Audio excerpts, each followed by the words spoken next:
महीने का राशन।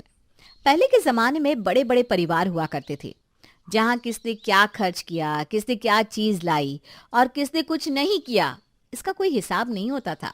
शायद वो इस वजह से भी था क्योंकि तब महंगाई भी इतनी नहीं थी। लेकिन अब समय पूरी तरह बदल चुका है। अब महंगाई की मार से लोग तो मर ही रहे हैं, लेकिन बड़े जॉइंट फैमिलीज में भी दिक्कत आना शुरू हो गई है। आजकल हर कोई सोच समझकर खर्चा करने लगा है, चाहे वो खुद के परिवार में ही क्यों ना हो। हमारे दिलीप और माया भी कुछ ऐसे ही हैं। दोनों नौकरी करते हैं और दोनों घर में हर चीज का हिसाब भी रख कर चलते हैं। माँ जी, ये लीजिए इस महीने का खर्चा, आप गिन लीजिए। तू वैसे भी सब कुछ गिन कर ही तो देती है माया बहू। कभी ज्यादा दिए है क्या आज तक पैसे? अब आप ही ने तो कहा है कि अगले महीने से ज्यादा होंगे पैसे, क्योंकि रवि की भी शादी होने वाली है, इसलिए घर का खर्चा भी बढ़ने वाला है। हाँ, मैंने रवि को भी कह दिया है कि अगले महीने से वो भी ज्यादा पैसे दे। अब घर में 100 चीज़ें होती है, राशन का खर्चा, कपड़ों का खर्चा, ये खाना बनाने वाले की पगार, कितना कुछ है। सबका खर्चा देखना पड़ता है ना। हाँ, अब सब घर में रहते हैं तो सबको देखना ही पड़ता है ना माँ जी। आप ये पैसे गिन लीजिए, मैं ऑफिस के लिए निकल रही हूँ। ज्योति, मेरा और भैया का टिफिन देना जरा। हाँ भाभी, ये लीजिए। सब कुछ डाल दिया है ना, कुछ बाकी तो नहीं? नहीं भाभी, जैसा आपको पसंद है सब कुछ डाल दिया है। और ठीक है, शाम को खाना बनाकर तुम अपने घर चली जाना। आज मुझे और भैया को आने में लेट हो जाएगा। और सुनो, आज कुछ ना मीठा भी बना देना, ठीक है? जी भाभी, ठीक है। माया और दिलीप दोनों नौकरी करते थे और मिश्रा परिवार में सब लोग बराबर का खर्चा दिया करते थे। हालांकि माया इस मामले में बहुत कंजूस थी, लेकिन उसकी सास के कहने पर आज तक घर का खर्चा सही से चल रहा था। और अब तो रवि की शादी भी होने वाली थी, जिससे और खर्चा होने वाला था। माया, तुम नए कपड़े ले आई? अ, हाँ माँ जी, थोड़े बहुत ले आई, क्योंकि कुछ मेरे पास पहले से पड़े थे, शादी वाले सूट भी पड़े हैं, तो बस थोड़ी बहुत ले आई। पैसे बचाना अच्छी बात है माया, लेकिन कभी कभी खर्चा भी कर लेना चाहिए खुद पे। माँ जी, मुझे ना फिजूल में पैसे खर्च करना पसंद नहीं है। अब बस कुछ ही दिन में रवि की भी शादी हो जाएगी, तो घर में एक सदस्य और बढ़ जाएगा। और भी खर्चा है ना? अरे मैं खर्चे की नहीं, घर में एक और सदस्य आने से घर में माहौल अच्छा हो जाएगा, इसकी बात कर रहा था। भाभी, आपको तो सपने में भी बजट ही दिखता होगा, है ना? अब नहीं नहीं, ऐसी बात नहीं है। मैं तो बस मजाक कर रही थी। तुम मजाक में भी पैसों की बात करती रहती हो माया। अब चलो, हंसी मजाक बहुत हो गया। शादी की तैयारी में लग जाओ, कल सारे मेहमान भी आ जाएंगे। जी माँ।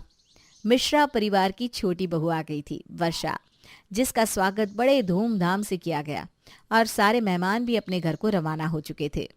माया भाभी, खाने में क्या बनाऊं? एक काम कर, मलाई कोफ्ता, दाल तड़का, चावल और रोटी, और साथ में कटलेट और रायता बना दे। ठीक है भाभी। भाभी, मैं सोच रही थी कि अब मैं आ गई हूँ तो खाना मैं ही बना लिया करूँगी। इससे मेरा भी वक्त बीत जाएगा और पैसे भी बच जाएंगे। अरे ये तो बहुत अच्छी बात है, क्यों माया बहू? हाँ सच में, अगर तुम्हें दिक्कत नहीं है तो हमें भी कोई दिक्कत नहीं, क्योंकि मुझे तो वक्त ही नहीं मिलता ऑफिस के काम से। मैं क्या खाना बनाऊंगी? हाँ, तो आज से ही मैं खाना बना दिया करूँगी। वैसे भी ना मुझे अलग अलग चीज़ें बनाने का शौक है।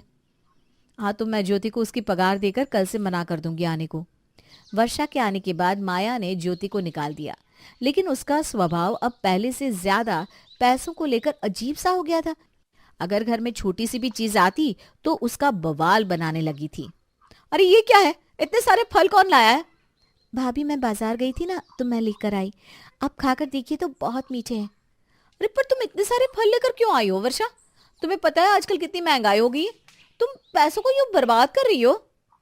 इसमें बर्बाद क्या किया बहू? फल ही तो लाई है और सबके लिए है, सब खाएंगे। अकेले नहीं खाने वाली वो। तुम क्यों छोटी सी बात को इतना बड़ा बना रही हो? हाँ भाभी, और इतने महंगे भी नहीं है ये फल। अरे अब जाने भी दो, अब लाई है तो खा लो तुम। पर अगली बार देखो, ऐसे फिजूल खर्चे मत करना वर्षा। जी भाभी, मैं ध्यान रखूंगी। माया को खर्चे के ऊपर कंट्रोल करने की इतनी आदत हो चुकी थी, उसे लगता था कि उसके अलावा सारे लोग फिजूल खर्चा ही कर रहे हैं। अरे रवि, तेरा पार्सल आया है, लेना जरा। हाँ माँ, बस आया। क्या मंगवाया है रवि तूने फिर से? अरे कुछ नहीं भाभी, वर्षा को अच्छे से चावल चाहिए थे, तो कुछ राशन का सामान ही मंगवाया है बस ऑनलाइन। क्या? ऑनलाइन राशन मंगवाया है? पर क्यों? वो नुक्कड़ पे बंसी की दुकान है ना, उससे क्यों नहीं मंगवाया? भाभी, वो उसके राशन की क्वालिटी अच्छी नहीं थी, इसलिए मैंने ऑनलाइन सामान मंगवाया है। इसकी क्वालिटी भी अच्छी है और स्वाद भी। वर्षा, तुम जब से इस घर में आई हो ना, तब से बस खर्चे ही किए जा रही हो। तुम्हें पता भी है पैसे कितनी मेहनत से कमाए जाते हैं? तुम्हारी वजह से हमारा राशन का बिल आजकल कितना बढ़ गया है। बस भाभी, आप वर्षा से इस तरह बात नहीं कर सकती। आपने कई बार वर्षा को खर्चे के लिए कहा है, पर मैंने कुछ नहीं कहा। लेकिन इसका मतलब ये नहीं कि मैं कुछ बोलूंगा नहीं। अरे तुम क्यों बोलने लगे? तुम दो लोगों के लिए भी एक को ही पैसे देने होते हैं। दिलीप और मैं दोनों के पैसे देते हैं और तुम दोनों बस आराम से उसे उड़ाते रहते हो। बस भाभी, अब बड़ी है इसका मतलब ये नहीं कि आप कुछ भी कहेंगी। मैंने कोई फिजूल खर्चा नहीं किया। आपकी और भैया के टिफिन में बहुत सारी चीजें जाती है, बस इसीलिए ऑनलाइन राशन मंगवा लिया। माया बस कर, अब छोटी छोटी बातों का बतंगड़ बनाना छोड़ दे। हमारे टिफिन में इतना राशन जाता है कि हम दोनों का खर्चा देना पड़ता है। तो ठीक है, हमारे टिफिन के लिए सब कुछ सिंपल ही बना देना। मैं भी देखती हूँ कितना राशन बचता है, और इस महीने से मैं महीने का खर्चा नहीं दूंगी माँ जी। ठीक है, तेरी मर्जी। और एक बात मेरी भी सुन ले, तू अब पैसे नहीं दे रही तो तुझे किसी को भी कुछ भी कहने का हक नहीं, समझी? चाहे रवि और वर्षा कुछ भी करे, तेरा उनके खर्चों से कोई लेना देना नहीं। ठीक है, मुझे मंजूर है। माया ने इस महीने से घर का खर्चा बंद कर दिया, और इसे देखते हुए कावेरी ने भी दिलीप और माया का राशन अलग से मंगवा लिया था, जिससे उनका टिफिन बनता था। वर्षा, टिफिन तैयार है क्या हमारा? हाँ भैया, ये लीजिए आपका टिफिन, और ये भाभी का। क्या है आज टिफिन में वर्षा? आलू की सब्जी और रोटी। और और कुछ भी नहीं है। तेरी बीवी ने ही कहा है कि हमारे टिफिन पर खर्चा मत कीजिए, इसलिए इस महीने मैंने तुम दोनों का राशन अलग से मंगवाया है और लिख कर भी रखा है कि तुम दोनों का खर्चा क्या और कैसे हो रहा है। चलिए जी, ऑफिस के लिए हमें देरी हो रही है ना। ये लो तुम्हारा टिफिन। क्या जरूरत थी ये सब करने की? अब खाओ या आलू और रोटी। खुद तो फंस गई, मुझे भी साथ में घसीट लिया। अरे कोई बात नहीं ना, धीरे धीरे आदत हो जाएगी। हाँ, मैं भी देखता हूँ तुम कितने दिनों तक यूं ही खा पाती हो।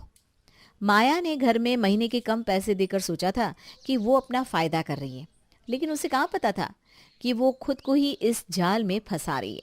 उसके टिफिन में जो दो दो सब्जियां, फल, नाश्ता और जूस जाया करता था, अब वो सब कुछ बंद हो चुका था, क्योंकि ये सब घर के राशन के सामान के साथ आता था।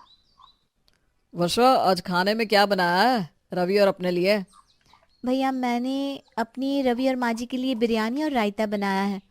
अरे मुझे भी दे दो ना थोड़ी सी बिरयानी। रोज रोज ये सिंपल सा खाना खाकर तंग आ चुका हूँ मैं। हाँ हाँ भैया, लीजिए ना।